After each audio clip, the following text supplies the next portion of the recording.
All right, thank you so much. Welcome to another episode of the award-winning Sales Game Changers podcast. My name is Fred Diamond. Of course, I'm the co-founder of the Institute for Excellence in Sales and the host and the producer of Barbara, nearly 700 Sales Game Changers podcast episodes. I'm also the host of a brand new podcast. It's called Sales Story and a Tip, where we bring on sales leaders and they tell us a story, an inspiring story as well. So check out both podcasts, Sales Game Changers podcast or Sales Story and a Tip.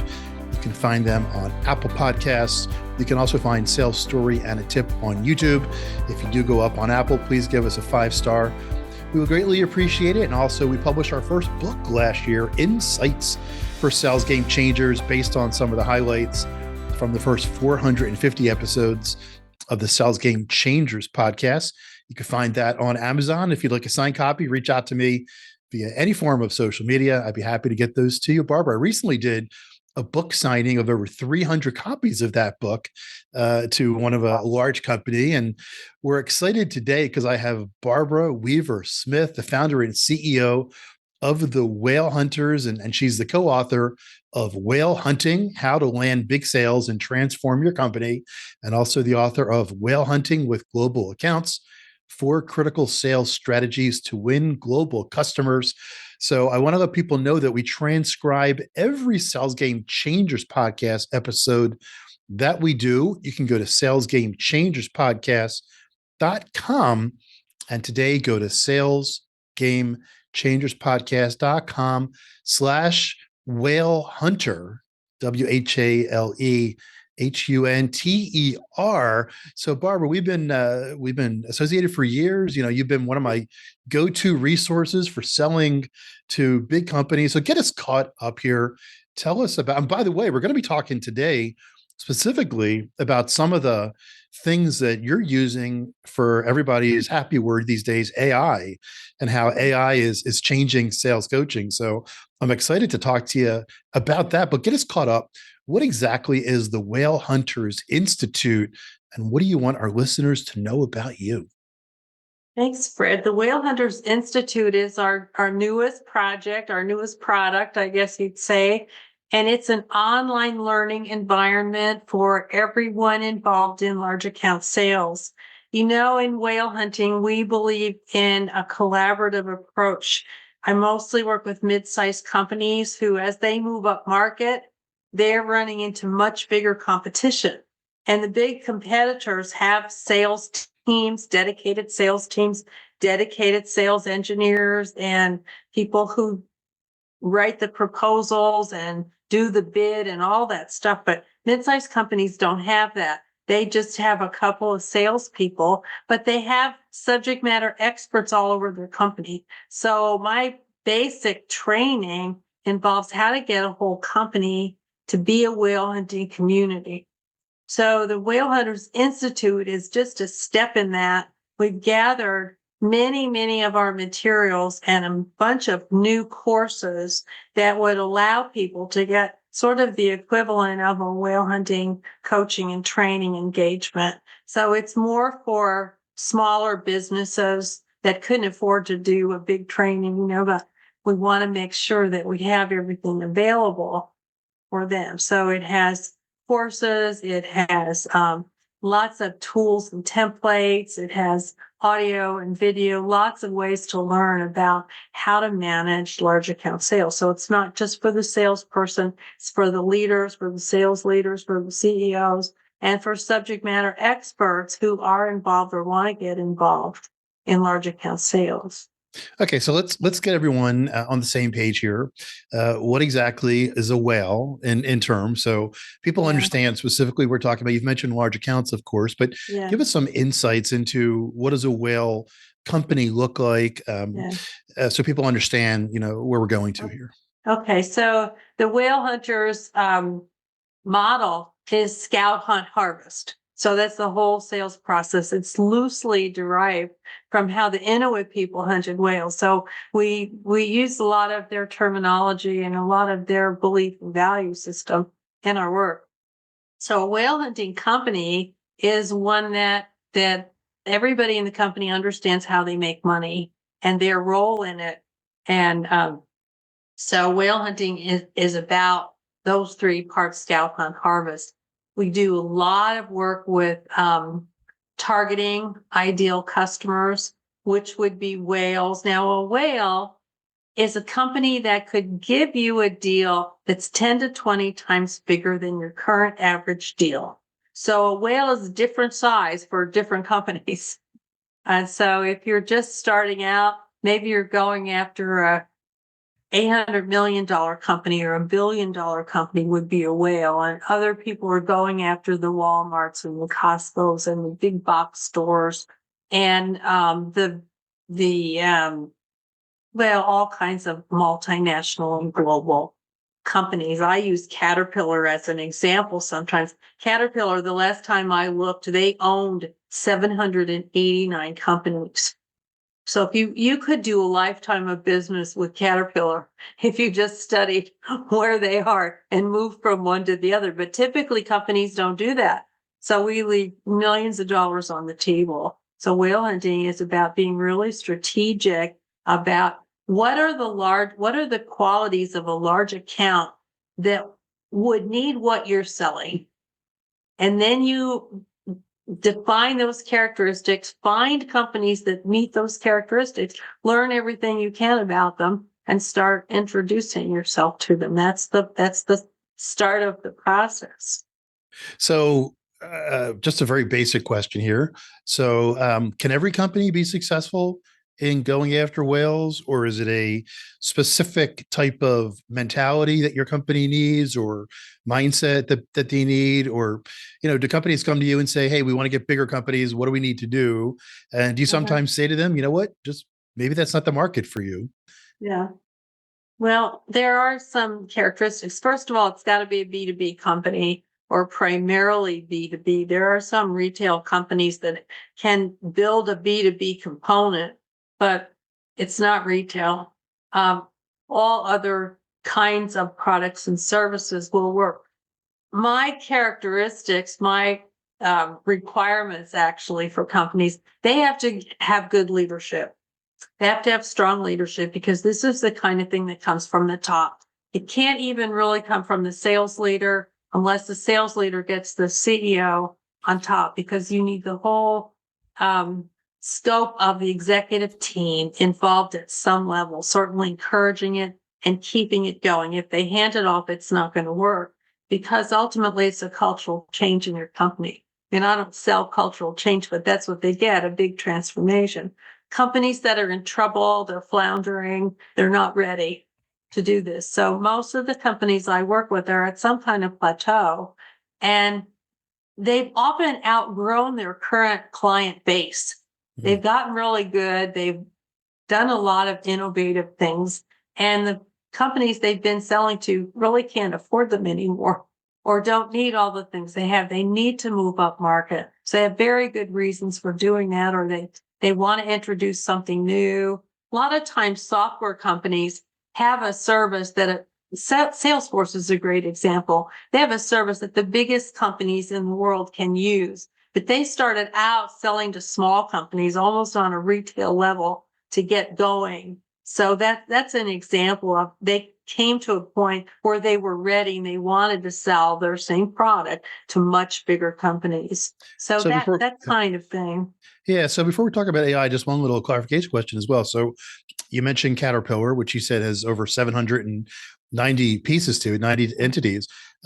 Is going after one whale hunting, or do you have to, or is the definition that you're going after Caterpillar? And do companies, I mean, for example, when I was a consultant, I had Microsoft as a client for close to 10 years. And Bill Gates had no idea who I was, if I even existed.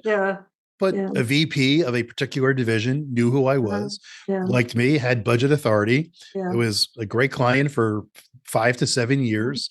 And, I had to get into the flow and understand the pricing, et cetera. So give us the delineation about that. Is it, do you have to go after Caterpillar, or is it just as successful going after one of those 790 entities?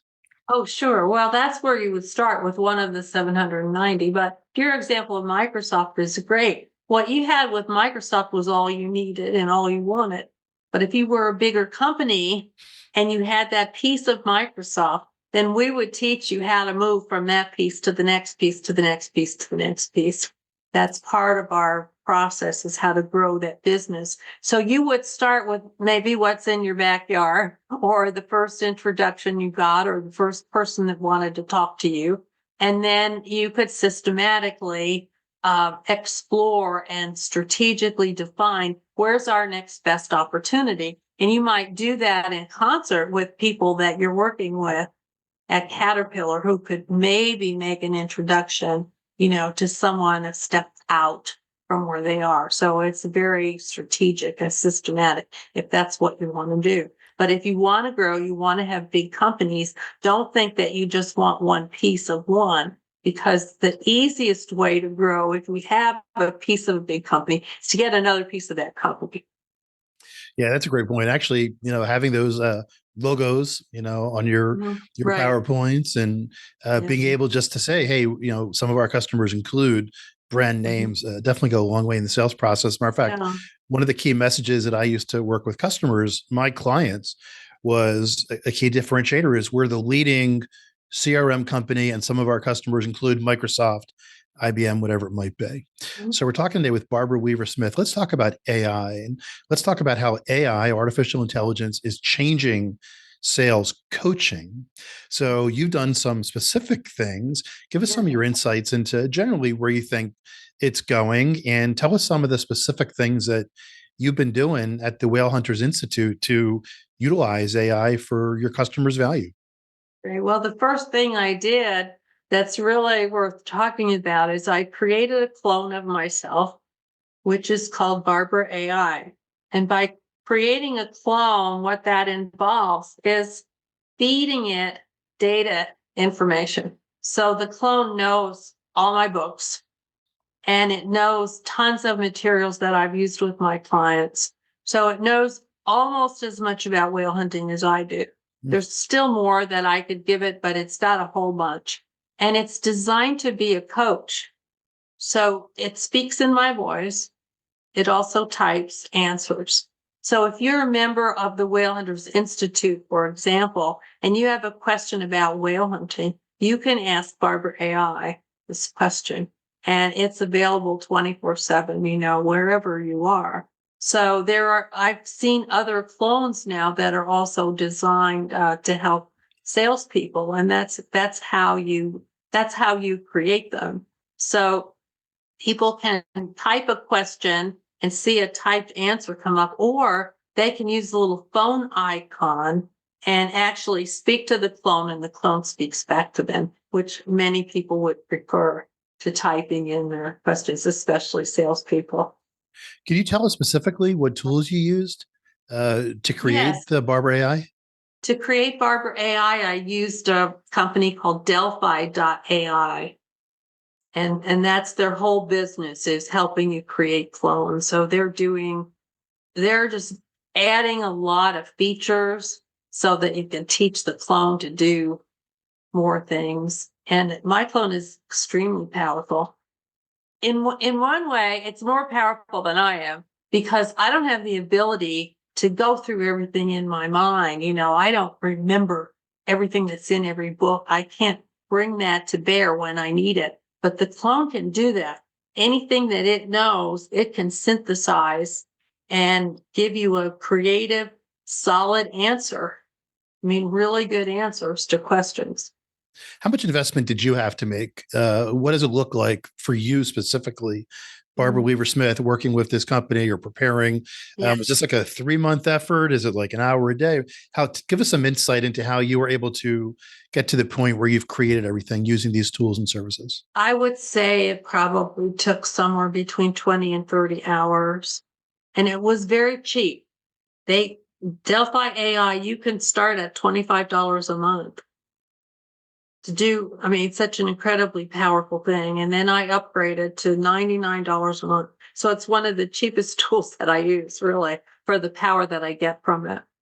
Now, that's a great point. I mean, you're talking about books. I've written 2 books, as people know, Uh-huh. Insights for Sales Game Changers. And I also wrote a book on Lyme disease awareness. And someone interviewed me recently about something that was in the sales book. And Mhm. I was like, oh, like I forgot about that. Right. And I Yes, had to make up some exactly. things. So I can see there's a huge amount of value here for sales professionals and Yes. sales trainers. How has this differentiated the Whales Hunters Institute, being able to move everything to Uh-huh. create this second platform, if you will? How has it helped you increase your leadership as a sales training organization? Yeah. Well, for one thing, like many other platforms, it has courses that people take. And that's a kind of it's interactive, but it's a relatively passive way of learning. It's not a way of learning that typically sticks. You don't get really deep learning that you can apply. I believe that having the clone there, if people choose to interact with the clone, it's like interacting with another person. It really is, even though you know you're not. I'm not pretending it's me, but you, the clone gives you good answers and then it always asks you a question. So it prompts you to think, it prompts you to apply, it prompts you like a good coach would do, if you work with it. So I think that transforms the typical online learning into something that's much more interactive and much more powerful. How about from a business development perspective for you? Has it helped you get clients that you didn't have to meet with and talk to and have, having this whole model? Has it Uh-huh. led to getting customers that you don't even know or you haven't had to interact with?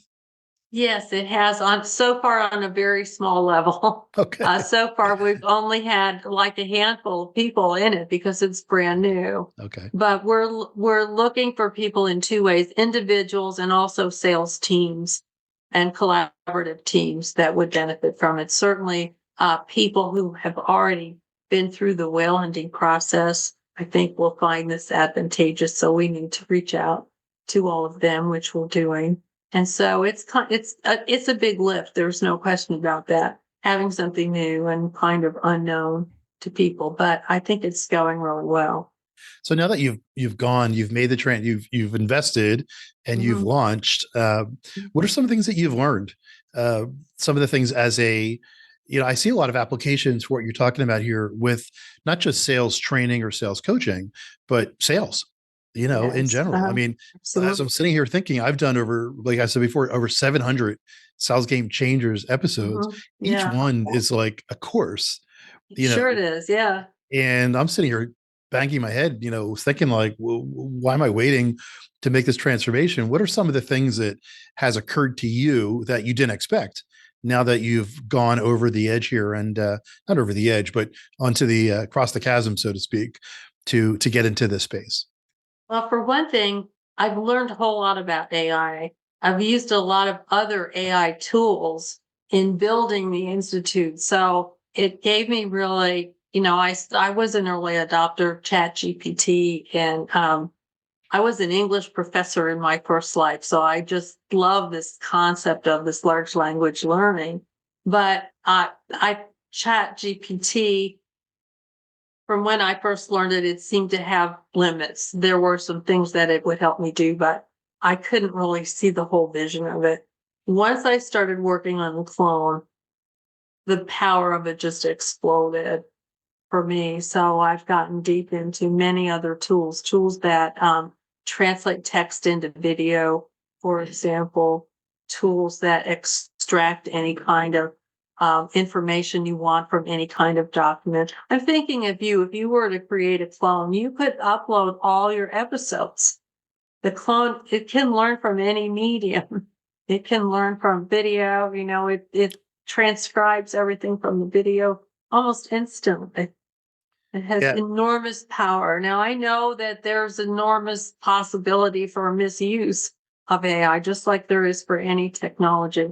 But I'm a positive person. I'm an optimist, and I wanted to be in on this power. For salespeople, it has unbelievable power, not just something like a clone, although I think any sales organization should clone all their training material, put it in a clone so everybody has access to it in the way they need by asking it a question. I would certainly recommend that.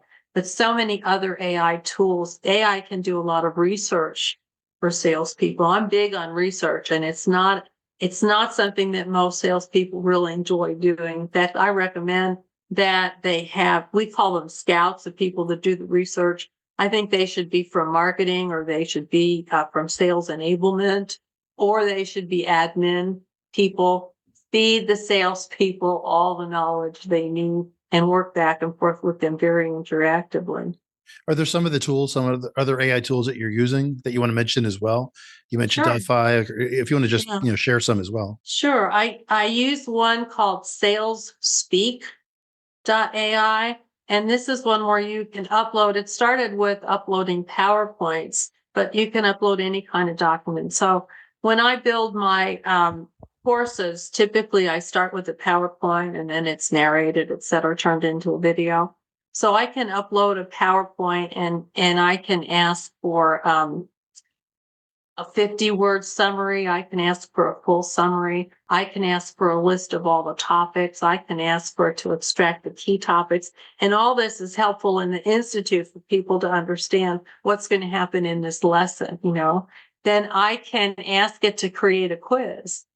So it created all the quizzes for all the courses. And I would ask for, I wanted 4 questions in each quiz, and I would ask for 8 questions so I could select the best ones. But when I asked for 8 questions, typically 7 of the 8 would be completely usable. And I could get multiple choice questions with the answers. And so it gave all the wrong answers as well as the right answer, which is a huge time saver for someone like me.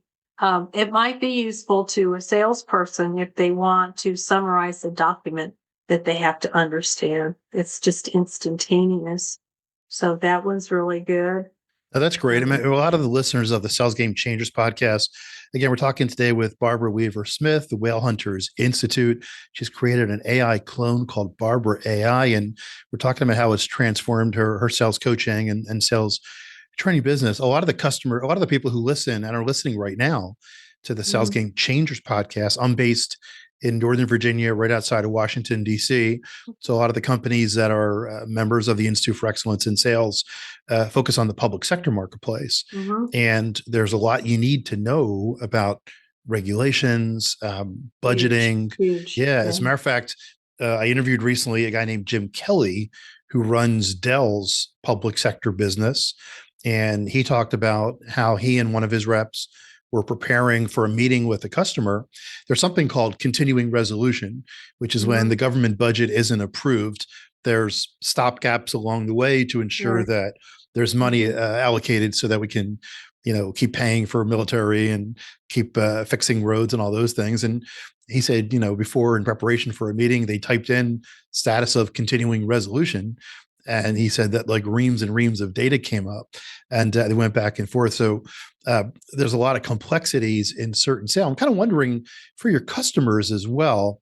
Again, if you're selling to large companies, the whales, if you will, they're all in their industry.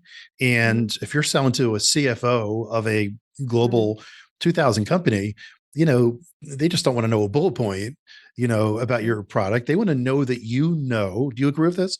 That how your solution is going to affect compliance or multinational growth and ability to work. I got to imagine that AI is going to be a tremendous value to help with that research. I think it will. You're exactly right about what they expect. They don't care how you do what you do until they decide they want it. And the reason they decide they want it is it solves a business issue for them. It gives them a new opportunity or it solves a problem. So that's what they care about. And you have to go in understanding what that might be so you can begin to talk about it. And the way you add value is bring them something new, bring them something that they haven't heard yet, that you've researched. There's another way AI can help you. What's going on in XYZ industry? Give me some examples, etc. Now, some of the AI tools are not completely up to date. One that I use called Claude.ai. It's a version of Chat GPT, I think, but it's made to support people. It goes through 2023. So it's pretty up to date, but you have to watch out for that. Otherwise, you can get really good information. So when I'm going in to talk to somebody about whale hunting, I like to bring them an example, like from another industry or an idea that's new to them, I want to something of talk. value. Yeah, again, I want to ask one last question before I ask you for your final bit of advice. Mhm.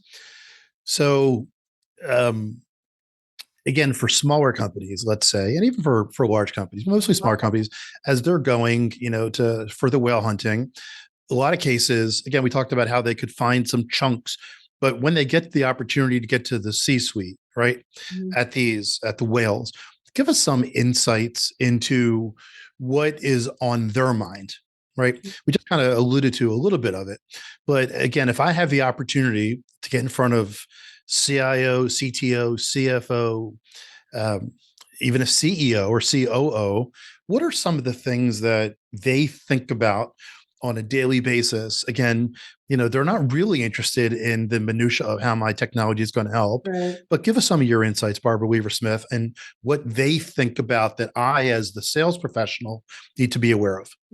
Well, they're first of all, they're thinking about their company strategy and what they need to do to be part of that, which is why I never go in until I've read their SEC report, I've read their K-10, I know what their strategy is. So I always ask them, what's your responsibility for fulfilling this strategy? And I put myself up to date on it. So that's one thing. They're worried. For most of them at that level are worried about all kinds of problems and what they ought to do about them, external things. So different industries have different challenges. A lot of industries are being disrupted. AI is going to disrupt all of them in ways that we can't imagine. So they're trying to think about that. And they're thinking about the threats that they face from competition. And they're thinking about they're the CFO, they're thinking about the cost of it. They're thinking about how to manage, what should they invest in and what should they hold on to because the market is wonky. And they have a lot of worries. And you can learn about a lot about what might be worrying them by looking at their SEC documents and also looking them up online, seeing what their news is and stuff like that. So you have to be prepared before you go in. Yeah, And absolutely. Yeah, yeah, and you have to. I was going to say, you have to feel like a peer. The hardest thing for salespeople is to not be afraid to talk to an executive. And I use the example when I first started my business, I came out of the academic world and I was afraid that business people think academics are not serious enough for being, they're not practical enough for business. And then I had a role as a president of a organization, but it was a nonprofit. It was a humanities council. And I thought, well, that'll never fly, and I kind of was thinking all my credentials don't count anymore. So how am I going to feel okay going in to talk to people? Because I'm used to being in charge. Okay. But I'm in a new environment where I'm not in charge. I don't have any reputation. Nobody knows me. So you have to get a mindset that you're a peer to them in a different way.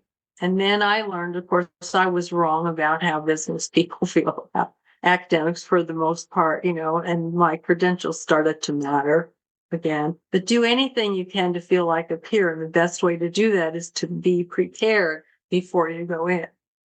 I have a friend who's a CEO, and he said, whenever I talk to a salesperson, I ask them a question about EBITDA. And if they say, what's that? I don't talk to them anymore.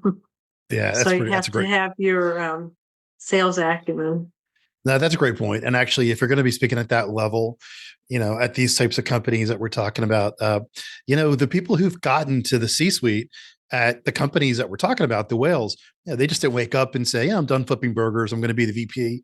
I'm going to be a CFO at McDonald's, right? It's been a 20, 30-year journey with education as well. And, they're not thinking about little things, they're thinking about big things. And the sales professionals who we deal with at the Institute for Excellence in Sales, and many who are listening to the show right now, understand that is that they need to be interested, prepared, do the research, and not just like BS research, but really true, valuable research into what's happening macro and micro level. So we talked today with Barbara Weaver Smith. You could read the complete transcription, salesgamechangerspodcast.com/whale hunters. And Barbara, thank you so much for the great insights. Congratulations to you also, by the way. You've created a great brand for yourself and the Whale Hunters Institute. And just want to applaud you for being on the leading edge of this. Although we talk about AI all the time, and it's on everybody's, lips, if you will. Not everybody has made the leap yet into truly implementing AI into their business and have thought it through. So I know that I'm taking a lot of value from this, and I can't wait to start implementing some. We've been implementing a lot of things, of course, but I'm excited to research this Delphi company and start shifting a lot of the tons of content we have at the Institute for Excellence in Sales into some additional platforms. So congratulations to all your success, and thank you so much. And thank you for being a great resource to me over the years whenever I've had questions related to this, although this is the first time we physically have met, even virtually. Give us a final action step. You've given us a lot of great ideas. Give us one thing specifically people should do right now after listening to today's show or reading the transcript. They should up their preparation. Everybody you go to talk to, be sure you're bringing them one interesting thing, something of value, not tangible, intangible value, something you've learned that they could benefit from. Absolutely. The preparation is so key. And we've talked today about so many different ways that they can get the research that they need. All right, Barbara Weaver Smith, I want to thank you. I want to thank everyone who listened today. My name is Fred Diamond, and this is the Sales Game Changers podcast.